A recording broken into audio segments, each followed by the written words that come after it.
Assalamualaikum warahmatullahi wabarakatuh. Baiklah, materi saya pada kali ini yaitu tentang evaluasi kurikulum.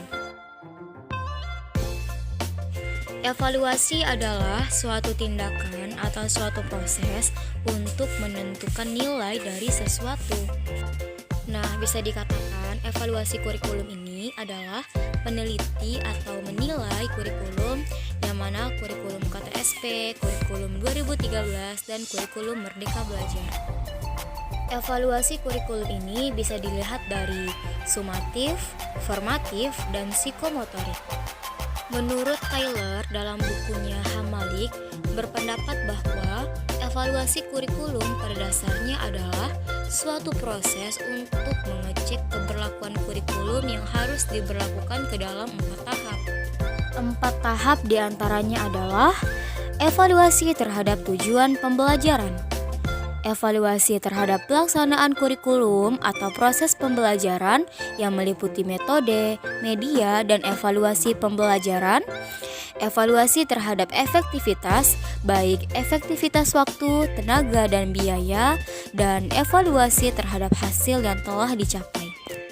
Selanjutnya, peran evaluasi kurikulum.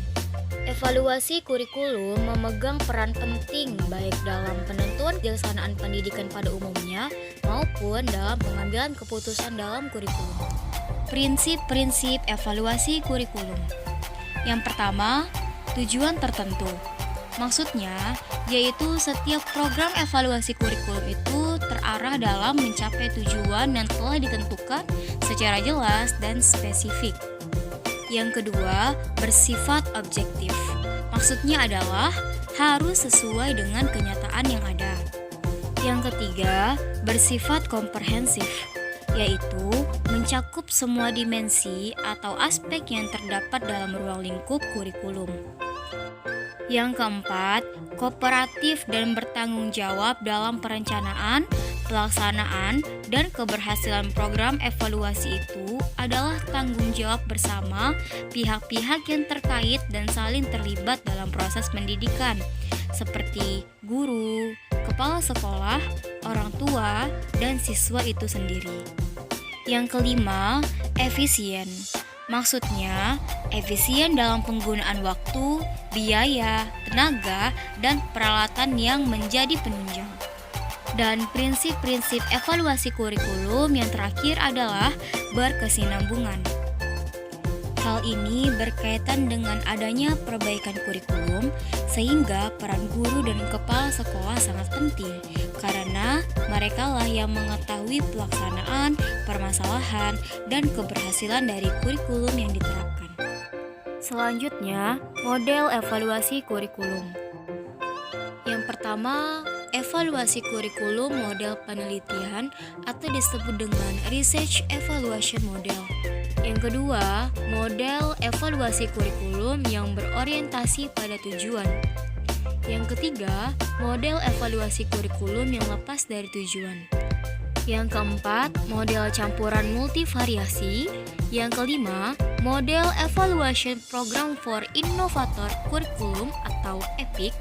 Yang keenam, model CIPP atau Konteks, Input, Proses, dan Produk. Yang ketujuh, model Ten-Bring. Yang kedelapan, model pendekatan proses.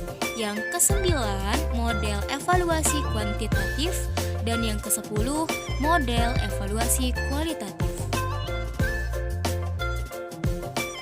Evaluasi kurikulum sebagai usaha sistematis mengumpulkan informasi mengenai suatu kurikulum untuk digunakan sebagai pertimbangan mengenai nilai dan arti dari kurikulum dalam suatu konteks tertentu. Evaluasi kurikulum dapat mencakup keseluruhan kurikulum atau masing-masing komponen kurikulum seperti tujuan, isi, atau metode pembelajaran yang ada dalam kurikulum tersebut. Baiklah, demikianlah yang dapat saya sampaikan tentang evaluasi kurikulum. Kurang dan lebihnya saya mohon maaf. Akhirul kalam. Assalamualaikum warahmatullahi